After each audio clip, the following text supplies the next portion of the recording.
የአቦል ዜና ቤተሰቦች ዛሬም ለእናንተ ይሆናሉ ያልናቸው መረጃዎች ይዘናል። በቅድሚያም ርዕሶቹ እናስደምጣቸዋለን። የይዞታ ማረጋገጫ የሌላቸው ይዞታዎች ታክስ እንዲከፈልባቸው የሚያስገድድ ሕግ ተዘጋጀ። የገቢዎች ሰራተኞች ዘረፋ ላይ እየተሰማሩ ነው ተባለም። በክልሉ በቂ ጸጥታ ኃይል እንዲሰማራ ተጠየቀ። በአንድ ክፍለ ከተማ ብቻ ከ150 በላይ ወንጀሎች መፈጸማቸው ተነገረ። የኤፈርት ካምፓኒዎች የባንክ አካውንት እገዳ ተነሳም። እንዲሁም የአውሮፓ ህብረት ስላጸደቀው የ105 ቢሊዮን ዶላር ብድር እንነግራችኋለን። አብራችሁን ቆዩም።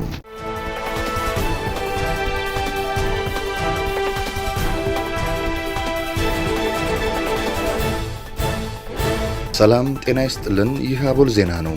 ክቡራን አድማጭ ተመልካቾቻችን ሰላማችሁ ይብዛ፣ ጤና፣ ፍቅር፣ ደስታ በእያንዳንዳችሁ ጎጆ ይግባ። ትኩስ ትኩሱን እፍታ ፍታውን ለእናንተ ለተከበራችሁት ይዘን መጥተናል። ቻናላችንን ላይክ፣ ሼር እና ሰብስክራይብ በማድረግ አጣጥሙልን፣ ለወዳጅ ዘመድም አጋሩልን። እናመሰግናለን። የገቢዎች ሰራተኞች ዘረፋ ላይ እየተሰማሩ ነው ተባለ። በቪዲዮ የታገዘ የግብር አሰባሰብ ሂደት መጀመሩ ይፋ ከሆነ አንድ ወር እንኳን አልሞላውም። ይሁንና በዚህ ዙሪያ የሚቀርቡ አቤቱታዎች ካሁኑ በስፋት መስተዋል ጀምረዋል። ከግብር አሰባሰብ ጋር በተያያዘ ከህብረተሰቡ የሚነሱ ቅሬታዎችን ለመቅረፍ በሚል ተግባራዊ የተደረገው ቴክኖሎጂ ችግሩን እንደሚቀርፍ የአዲስ አበባ ገቢዎች ቢሮ የገለጸ ሲሆን በግብር ሰብሳቢ ባለሙያዎች ዩኒፎርሞች ላይ በመግጠም የድምጽና የቪዲዮ መልእክቶች ለማዕከል ማድረስ የሚያስችል መሆኑ ተነግሮ ነበር። ቢሮው በድፍረት ቴክኖሎጂው ሙሉ ለሙሉ ችግሩን ይቀርፋል ቢልም ገና ካሁኑ አንዳንድ ሰራተኞች የተለያዩ ዘዴዎችን መጠቀም እንደጀመሩ መሰረት ሚዲያ ዘግቧል። ቀን ላይ ካሜራው ስለተገጠመባቸው ህግን አክብረው የሚሰሩ ግብር ሰብሳቢዎቹ ነገር ግን ከ11 ሰዓት በኋላ ካሜራውን ቢሮአቸው አስረክበው በድጋሚ ለዘረፋ እንደሚሰማሩ ተሰምቷል። ካሜራ ከመለሱ በኋላ ለምሳሌ የክፍለ ሀገር የጭነት መኪኖች የሚቆሙበት ጋር ይቀመጣሉ። ለሚጫነው ዕቃ አሰልፈው ደረሰኝ ይጠይቃሉ። የተሰጣቸውን ደረሰኝ እንደ መንጃ ፈቃድ ይወስዱትና በደረሰኙ ላይ ባለው አድራሻ ደውለው ደረሰኙ በትክክል አልቆረጥክም፣ ክስ ሊመጣብህ ነው በማለት ከ20 ሺህ ብር እስከ 30 ሺህ ብር እየተቀበሉ ነው። ካልደወሉ ደግሞ በደረሰኙ አድራሻ መሰረት ሱቁ ድረስ እየመጡ ብር ተቀብለው ይሄዳሉ በማለት አንድ መርካቶ በንግድ ሙያ ላይ የተሰማሩ ግለሰብ ለመሰረት ሚዲያ አስረድተዋል ተብሏል። በተመሳሳይ መልኩ ሌላ አንድ በመርካቶ ስራቸውን ያደረጉ ግለሰብም የገቢ ሰብሳቢዎቹ ብዛታቸው ከህዝቡ ቁጥር አይተናነስም፣ መንግስት ህዝቡን ዝረፉ ብሎ ያሰማራቸው ነው የሚመስለው በማለት ያስረዳሉ። ካሜራ ሳይዙ መጥተው እነሱ የሚጠይቁትን ያልተገባ ገንዘብ አልከፍልም እስከ ጥግ ሄዳለሁ ብትል ሰሚ የለም። ቅጣት 100 ሺህ ይጣልብሃል። 100 ሺህ ቅጣት ደግሞ የሚያስከትለው ሌላ ጣጣ አለ። በቅጣቱ ምክንያት ኦዲት ይጠሩሃል። እንደገና ደግሞ ኦዲተሮቹ የኦዲት ግኝት አለብህ በሚል አይተው የማታውቀውን ገንዘብ በሚሊዮኖች ይጠሩብሃል በማለት ተናግረዋል። መሰረት ሚዲያ ያረጋገጥኩ እንዳለው ብዙ ጊዜ ገቢ ሰብሳቢዎቹ ጉቦ ሲጠይቁ ለምሳሌ ለኛ 100 ሺህ ትከፍላለህ ወይስ ለመንግስት 300 ሺህ ይህ ምርጫ ያቀርባሉ። አንዴ የሚጠሩት ገንዘብ ላይ እንደማይደራደሩ ታውቋል። ይህ የሚሆነው በአነስተኛ ነጋዴ ላይ ነው። ትልቅ ነጋዴዎችን ምን እንደሚያደርጓቸው ፈጣሪ ይወቀው። እኔ በጣም አስጠልቶኛል፣ ግድ ሆኖብኝ እንጂ እዚያ ስራ ቦታ ባልሄድ ከራስ ምታትና ጭንቀት እድናለሁ በማለት አንድ ነጋዴ ተናግረዋል ተብሏል። በገዛ ሀገራችን እንደሌላ ሀገር ዜጋ አገሩን ለቆ እንዲወጣ እንደተፈለገ ስደተኛ እየተቆጠርን ነው በማለት መንግስት በአስቸኳይ ይህ ካሜራ ከተመለሰ በኋላ የሚፈጸም አዲስ ውንብድና እንዲያስቆምላቸው ጠይቀዋል። ተመልካቾቻችን በገቢዎች ሰራተኞች ዙሪያ በሚነሳው ቅሬታ አስተያየትና ገጠመኛችሁን በአስተያየት መስጫው ላይ አስቀምጡልን። በአንድ ክፍለ ከተማ ብቻ ከ150 በላይ ወንጀሎች መፈጸማቸው ተነገረ። በአዲስ አበባ ከተማ በየካ ክፍለ ከተማ ባለፉት 2 ዓመታት 153 ወንጀሎች በግል የጥበቃ ኤጀንሲ ሰራተኞች አማካኝነት መፈጸማቸውን የየካ ክፍለ ከተማ ፖሊስ መምሪያ ገልጿል። መምሪያው ይህን የገለጸው ከአዲስ አበባ ከተማ ሰላምና ጸጥታ አስተዳደር ቢሮ ጋር በመተባበር ወንጀል መከላከልና መቆጣጠርን በተመለከተ ለግል የጥበቃ ኤጀንሲዎች አሰሪዎችና ሰራተኞች ታህሳስ 10 ቀን 2018 ዓ.ም የግንዛቤ ስልጠና መድረክ መክፈቻ ባካሄደበት ወቅት ነው። የስልጠና መርሃ ግብሩ መነሻ ሰነድ ላይ ገለጻ ያደረጉት የየካ ክፍለ ከተማ ፖሊስ መምሪያ ምክትል አዛዥ ኮማንደር ኃይሉ አስካለ በአዲስ አበባ ከተማ ፍቃድ አውጥተው እየሰሩ ከሚገኙ የግል የጥበቃ ኤጀንሲዎች ውስጥ የተሰጣቸውን ኃላፊነትና ግዴታ በአግባቡ የሚወጡ እንዳሉ ሁሉ ወንጀሎች ላይ የሚሳተፉ መኖራቸውን ገልጸዋል።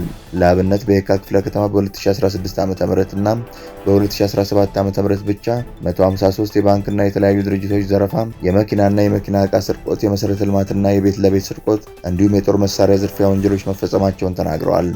ድርጊቱ በክፍለ ከተማው በሚገኙ 48 የጥበቃ ኤጀንሲዎች ውስጥ በሚሰሩ 105 ሰራተኞች መፈጸሙን አስረድተዋል። በተያዘው በጀት ዓመት ደግሞ 7 ሌብነት፣ 2 የመኪና ስርቆትና 4 የቤት ለቤት ዘረፋ መፈጸሙን ተናግረዋል። በጥበቃነት የሚቀጠሩ ሰራተኞች መረጃ የተሟላ አለመሆን፣ የሰራተኞች ቅጥርን በመስፈርት ሳይሆን በብሔር በዝምድና መፈጸም፣ የስራ ውል ዋስትና የታደሰ መታወቂያ ሳይኖር እንደ አዲስ ሰራተኞችን ወደ ስራ ማስገባት፣ ኤጀንሲዎች ቋሚ ቦታ ሳይኖራቸው መስራትና ለተቀጣሪ ሰራተኞች ስልጠና አለመስጠቱ የወንጀል ድርጊቶቹ እንዲፈጸሙ ያደረጉት ዋና ዋና ምክንያቶች መሆናቸው ተገልጿል። የይዞታ ማረጋገጫ የሌላቸው ይዞታዎች ታክስ እንዲከፈልባቸው የሚያስገድድ ሕግ ተዘጋጀ።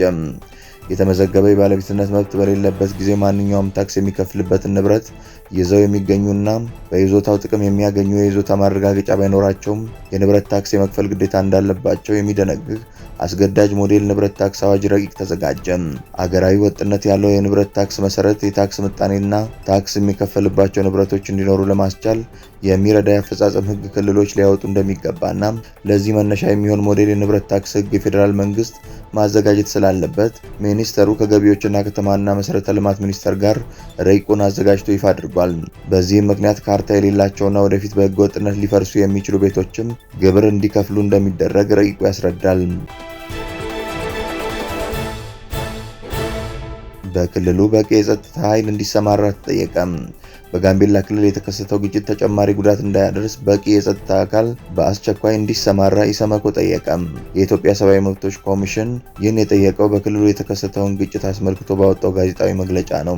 ኮሚሽኑ ህዳር 28 ጀምሮ በጋምቤላ ክልል ኢታንግ ልዩ ወረዳ፣ በጋምቤላ ወረዳ፣ በጋምቤላ ከተማና በዙሪያው ባሉ አካባቢዎች የተፈጠረውን ግጭት ተከትሎ የተፈጸሙ የመብት ጥሰቶችን እየተከታተለ እንደሆነ አስረድቷል።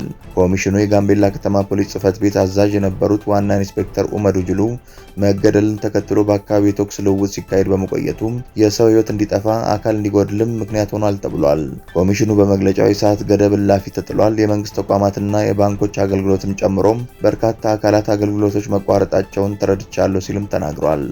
በክልሉ በተለያዩ አካባቢዎች የተፈጠረውን ግጭትና የሰላም መደፍረስ በፍጥነት በማስቆም የሰዎችን በህይወት የመኖር፣ የአካል ደህንነት፣ ከቦታ ቦታ የመዘዋወር፣ የንብረት፣ የስራ እንዲሁም ሌሎች ሰብአዊ መብቶች ላይ ተጨማሪ ጥሰቶች እንዳይደርሱ ለመከላከል በቂ የጸጥታ አካላት በአስቸኳይ እንዲሰማሩ እንዲደረግ ኢሰመኮ አሳስበዋል።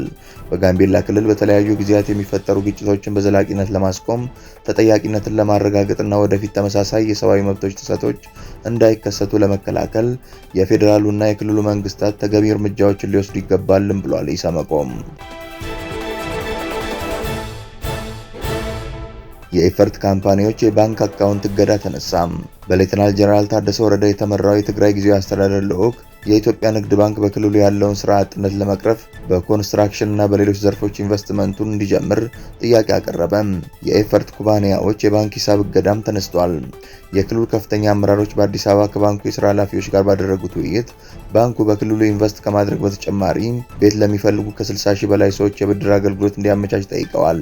ይህ በእንዲህ እንዳለ የፌዴራል መንግስት በትግራይ መልሶ ማቋቋም ፈንድ ኤፈርት ስር በሚገኙ 22 ኩባንያዎች የባንክ ሂሳብ ላይ ተጥሎ የነበረውን እገዳ አንስቷል። የፍትህ ሚኒስቴር ለንግድ ባንኮች በላከው ደብዳቤ መሰረት ሱር ኮንስትራክሽንን ጨምሮ የሌሎች ኩባንያዎችን ባንክ ሂሳብ እንዲንቀሳቀስ ተፈቅዷል። ይህ እገዳ ተጥሎ የነበረው በህወሓት ውስጥ በተነሳው የስልጣን ሽኩቻ ምክንያት በፍርድ ቤት ትዕዛዝ እንደነበር ይታወሳል። እገዳው መነሳቱ ውጥረቱን ያረግባል ተብሎ የሚጠበቅ ሲሆን የደደቢት ማይክሮ ፋይናንስ ደንበኞችን ጨምሮ በርካታ ሰዎች የባንክ ሂሳባቸውን እንዲያንቀሳቅሱ ያስችላቸዋል ተብሏል። የኢትዮጵያ ንግድ ባንክ ምክትል ፕሬዝዳንት አቶ ኤፍሬም መኩሪያ በበኩላቸው ባንኩ በትምህርትና በጤና ተቋማት መልሶ ግንባታ ላይ እያደረገ ያለውን ተሳትፎ አጠናክሮ እንደሚቀጥል ለልዑኩ አረጋግጠዋል። የአውሮፓ ህብረት የ105 ቢሊዮን ዶላር ብድር ለዩክሬን ለመስጠት ተስማማ። የአውሮፓ ህብረት መሪዎች ለቀጣዮቹ 2 ዓመታት ከሩሲያ ጋር በምታደርገው ጦርነት ለዩክሬን ወታደራዊና ኢኮኖሚያዊ ፍላጎቷን ለማሟላት ከወለድ ነፃ ብድር ለመስጠት ተስማምቷል ሲሉ የአውሮፓ ህብረት ምክር ቤት ፕሬዝዳንት አንቶኒዮ ኮስታ ተናግረዋል። መሪዎቹ የታገዱ የሩሲያ ንብረቶችን ከመጠቀም ይልቅ ዩክሬን በሩሲያ ላይ የምታደርገውን መከላከያ ለመደገፍ አርብ ዕለት በካፒታል ገበያዎች ላይ ገንዘብ ለመበደር ወስነዋል ሲሉ ዲፕሎማቶች አስታውቀዋል። የዩክሬን ፕሬዝዳንት ቮሎዲሚር ዜሌንስኪ ብድሩ የኪየቭን መከላከያ በእርግጥ ያጠናክራል በማለት የሀገሪቱን የበጀት እጥረት ለመደገፍ እንደሚያስችል በመግለጽ ለአውሮፓ ህብረት ብድር ምስጋና አቅርበዋል። ይህ የእኛን ኃይል በእውነቱ የሚያጠናክር ጉልህ ድጋፍ ነው ሲሉ ዜሌንስኪ በኤክስ ገጻቸው ላይ አጋርተዋል። የሩሲያ ንብረቶች የማይንቀሳቀሱ መሆናቸውና ዩክሬን ለሚቀጥሉት ዓመታት የፋይናንስ ደህንነት ዋስትና ማግኘቷ አስፈላጊ ነው ሲሉም አክለዋል። እኛ ስምምነት ላይ ደርሰናል። ለ2026-27 ዓመት ለዩክሬን የ90 ቢሊዮን ዩሮ ወይም 105.5 ቢሊዮን ዶላር ድጋፍ ለመስጠት የተደረገው ውሳኔ ጸድቋል ሲሉ ሌኮስታ በዛሬው ዕለት በማህበራዊ ሚዲያ ላይ በለጠፉት ጽሑፍ አጋርተዋል። ኮስታ የገንዘቡ ምንጭ ከየት እንደሆነ ግን አልገለጹም። ይህ ውሳኔ ላይ የተደረሰው የአውሮፓ ህብረት መሪዎች ስምምነት እስከ ሐሙስ ምሽት ድረስ በጥልቅ ከመከሩ በኋላ ነው። የዛሬው ስምምነት በሃንጋሪ፣ ስሎቫኪያ እና ቼክ ሪፐብሊክ የገንዘብ ግዴታዎች ላይ ተጽዕኖ አይኖረውም። ምክንያቱም ሃንጋሪ፣ ስሎቫኪያ እና ቼክ ሪፐብሊክ ለዩክሬን የገንዘብ ድጋፍ ለማድረግ ፈቃደኞች ባለመሆናቸው የተነሳ ነው። ክቡራን አድማጭ ተመልካቾቻችን ስለተከታተላችሁ እናመሰግናለን። የደወል ምልክቷን በመጫን አቦላችንን በትኩሱና በእፍታው ሁልጊዜ እንዲደርሳችሁ አድርጉም። ለወዳጆቻችሁም በፍቅርና በቅንነት አጋሩ። ጡም ቡናችንን አቦል ግብዣችንን ይዘን ወደ በኋላ እንመለሳለን። በቸር ያቆየን።